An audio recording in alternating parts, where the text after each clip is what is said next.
Le message du jour vous est présenté par notre frère Marc. Salut, chers bien-aimés de notre Père Céleste. Je viens bientôt.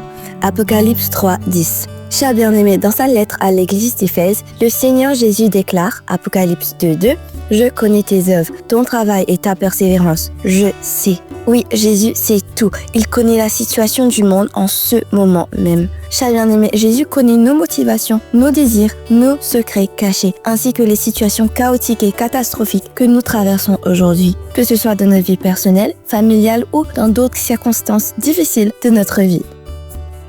Dans Hébreux 4, 13, la Bible déclare « Rien dans toute la création n'est caché devant Dieu. Tout est à nu et découvert aux yeux de celui à qui nous devons rendre compte de notre vie. » Chers bien-aimés, cela signifie que nous sommes tous responsables devant Dieu. La question est donc pourquoi Jésus écrit-il aux 7 églises à des personnes qui sont supposées être chrétiennes et connaître la parole et la volonté de Dieu? Chers bien-aimés, tout simplement parce que Jésus a identifié et vu nos échecs, nos manquements et nos comportements inappropriés en tant que ses enfants.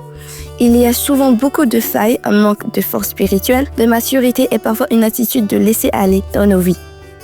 Chers bien-aimés, si Jésus nous parle aujourd'hui, c'est pour notre bien, pour notre croissance et pour notre progrès, tant dans notre vie spirituelle que dans notre vie quotidienne. Dans Ésaïe 48, verset 17, la Bible déclare « Moi, l'Éternel, ton Dieu, je t'enseigne ce qui est pour ton bien. Je te conduis dans la voie que tu dois suivre. » Chers bien-aimés, le Seigneur Jésus félicite l'Église d'Éphèse pour les bonnes qualités qu'elle possède et pour les bonnes choses qu'elle accomplit. Mais il y a toujours un « mais ».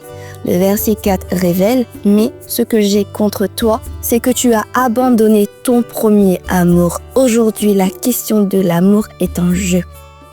L'amour est l'élément manquant à la fois dans nos vies et dans notre monde. Demain, nous irons plus profondément dans cette lettre du Seigneur. Que Dieu vous bénisse tous. Profitez de votre journée en lui. À demain. Au revoir. Si toi aussi tu crois que la parole de Dieu est une bénédiction, partage-la et sois une source de bénédiction pour les autres toi aussi.